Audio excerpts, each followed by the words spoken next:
where we have density of prey and the number of prey per predator. And we had three curves. The simple one was this, which is type 1. Then we had one that was like this, which is type 2. And then we had the more complicated sigmoidal one, which is type 3. And you want to know, what the hell is type 2? Right, so the idea is that these are predators who are eating prey items, and some predators are really simple, they're basically vacuums. This is actually pretty rare, right? So you got some kind of vacuum, and the denser the prey is in an environment, the more prey it vacuums up, right? But it's more or less a passive collector of prey. And there are real examples of this. We were talking about whale sharks, thank you, and a couple other things like that just like cruise around literally with their mouth open, scooping up whatever. But most predators have some kind of handling time per kind of prey. And we like to treat that handling time as relatively constant. So, you know, bobcats and lynxes catch bunnies, and when they catch the bunny, they attack it. And it takes some amount of time to eat the bunny. It might also take some time to actually capture the bunny. But we might give that a fixed amount of time, like an hour, right? So it always takes a bobcat an hour to actually literally catch a bunny and eat it. And it might be more like 10 hours or a day or something like that, because they digest it and stuff. So if you've always got an extra hour tacked on to the time of whatever, once you encounter a prey item, then at some point you're going to encounter prey more frequently than every hour. As the density increases, at some point the prey becomes so dense that your handling time is slowing down your ability to catch them, right? Because you've only got so much time. So here, this drop-off has something to do with handling time.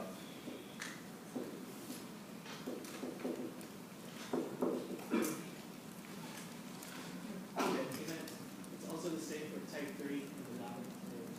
Right, so and handling time also influences type 3 there. But what's more interesting about type 3 is that there's some sort of increase in efficiency as the prey becomes more dense. And people usually talk about that in terms of learning. So you can imagine that, you know, some kind of predator, and I think one of the examples that people bring up is crabs.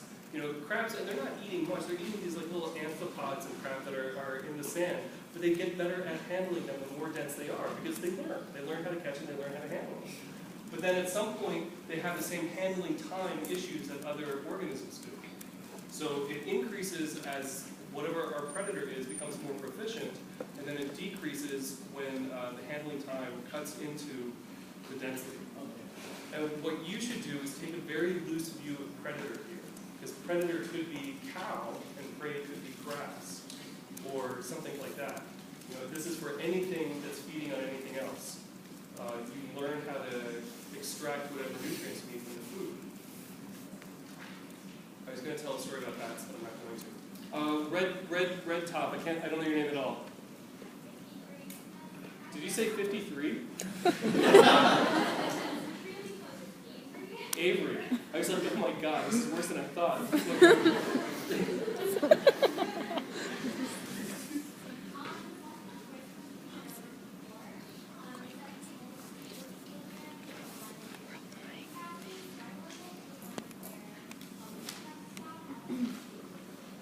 Why isn't that a stable equilibrium? Perturb it. Right now, perturb it. So move the population just a little bit to the left or the right and see what happens. Disappear. And if you go the other way, it grows to its carrying capacity. No problem, number 53.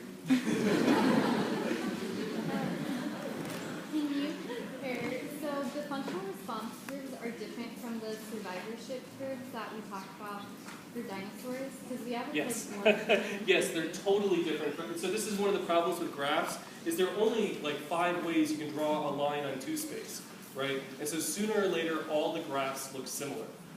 The other thing is that the dinosaur example was mostly just an example because I think it's cool that people are doing ecology on dinosaurs. And you know, they're dinosaurs, they're cool. You know, this is where you get out your little plastic toys that maybe you didn't have these as a kid, I don't know. When I was a kid, plastic toys. The main thing about those curves with the dinosaurs, which look the same but kind of the opposite direction, I believe those are, on the x-axis it's age.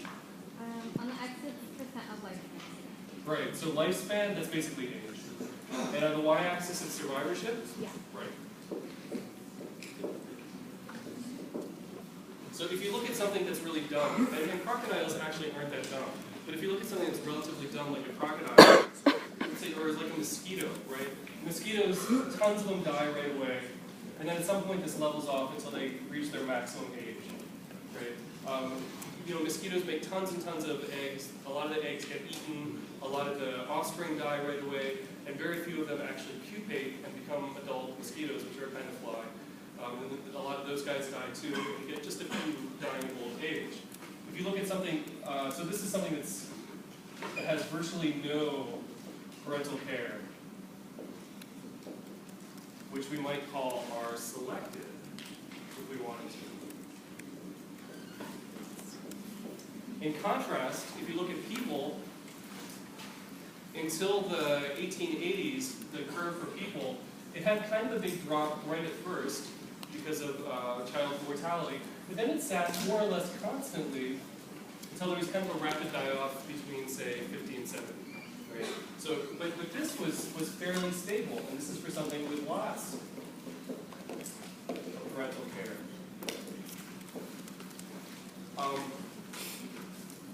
So what's cool is that if you look at tyrannosaurs, kind of the iconic big nasty monster of the dinosaur world, their curve actually looks a lot like this. Right? It's got some juvenile mortality, and then it basically flattens out for a long time before dropping off. And the authors are saying this suggests to us that we've got a life history much more similar to things like people and long-lived birds and warm-blooded animals than things like mosquitoes. And I think crocodiles there are actually a straight line. I kind of forget. So the authors are claiming this is a reason to think that dinosaurs have more in common with us and other warm-blooded organisms than they do with things like crocodiles, which are among their closest living relatives right now. So the curve is just related to parental care. Right, the curve is just related to parental care, but I was showing it kind of as a gee whiz. And the real reason for that example was to look at abundance and its relationship to trophic levels, which is, I think, the next slide. Jewel?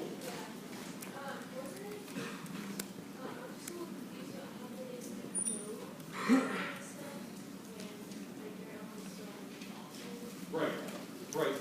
So Jules' question is, how do you know this when there's so many fossils? And there's a question for you as a scientist that I think is at least as interesting. Right? So some fossils are oversampled. It turns out we have an oversampling issue with North American mammals. We've completely sampled North American mammals to the point where some fauna, some groups are embarrassing. A guy named John Elwood figured that out. But I think related here, the problem is, okay, we think that there's this nice leveling off of mortality because we don't find any dead T-Rexes in this age range. But what if there was a bias in how bones fossilize? Right? So what if youngish T-Rexes' bones were too fragile to fossilize easily? So they die at a high rate, but we didn't find them just because of what the bias in how fossils form. And I think that's a real question. And that's a question that, if you saw this guy speak, you could get up on your hind legs and say, wait a second, Al, what if baby T-Rexes just don't fossilize well? And you might be a lot standard.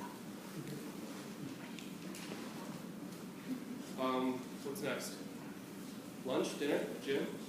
In lecture 10, when we were talking about C3 versus C4 plants, the first two graphs had photosynthesis against these climate changes, and then the last one had rate of photosynthesis versus carbon dioxide concentration. So I was just wondering, what's the significance of having the rate of increase versus just photosynthesis itself? I'll be honest, I don't remember. It's on slide 35 on lecture 10.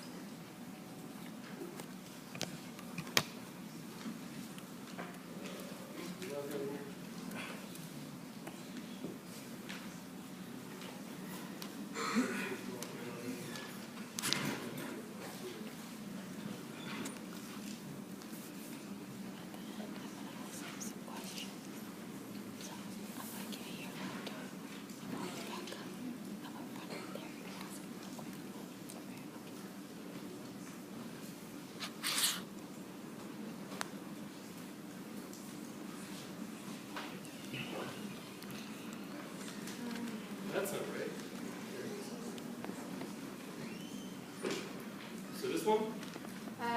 Yeah, that one. So this one has a rate of increase for photosynthesis, and the other two just have photosynthesis. It doesn't really. It's not, yeah. Okay. It's immaterial. Okay. Thank you. That's what I'd like to say. I'm sure it's just me typing the wrong thing. Can you remind me your name? Ria. And Mia. Hi, Mia.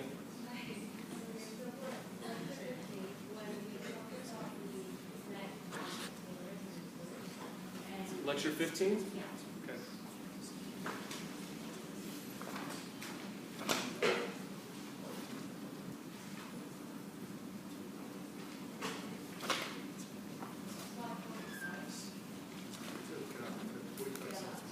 Somewhere around here.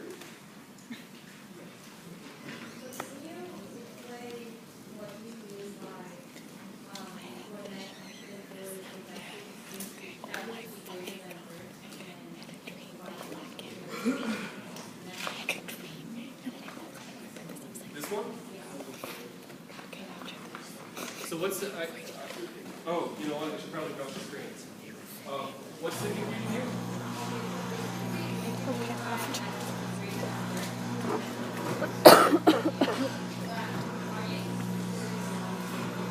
Okay,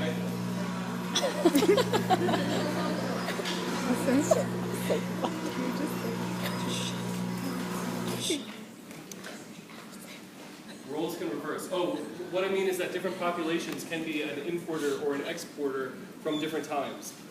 Actually, you can show that sinks are sometimes sources for other populations, not for long periods of times, because sinks will eventually go extinct. But you can imagine our rock pool example, where you've got different pools in a metapopulation, and under some conditions one might be a sink, but the next year it might be a source. There might be a little bit of extra food, or something else might change slightly, so that what was a sink at one year becomes a source the next. And that's important with respect to metapopulations, because we think that these metapopulations are all tied together and feeding each other off and on, but there might be some climatic change or a bad storm or something where for a couple of years this acts as a sink, then the population starts to grow, having recruited in part individuals from other populations. And then, I'm using anthropomorphic language, but it gets back on its feet and it's producing more individuals than its carrying capacity. And some of those individuals either migrate or through other means wind up in other populations. What the emphasis is that, just because a population is a sink doesn't mean it will always be a sink. Some generations down the road it might be a source. What's the zero? It's neither a source nor a sink. It's the difference between plus or minus. Okay. So it's sitting right at its carrying capacity. So it's not part of the metapopulation and language. No, there might still be some migration and immigration. That's actually a really good question. But now I've got to think about this. I just meant that it was neither a source nor a sink because the whole idea of a metapopulation, you're spot on, is that some change in this population also influences the other populations. And here, I just meant that this was at its carrying capacity, so it wasn't really dumping more individuals into another population or necessarily sucking them up from another population. But no, it's a really good question. I'd say it's still part of the metapopulation because it still might get immigrants from here. So would you say for that? You have to talk loudly. Would you say for that zero, it would be just like the net change would just be zero between emigration and immigration? I was thinking just about the relationship to carrying capacity. I wasn't thinking about the net change of emigration when I made this. I was thinking about the net change of emigration and immigration. But you're right. You could look at, there might be zero populations that get a certain number of immigrants and also dump a certain amount of emigrants. And they stay more or less stable.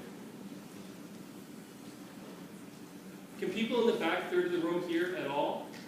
Yes? Okay, because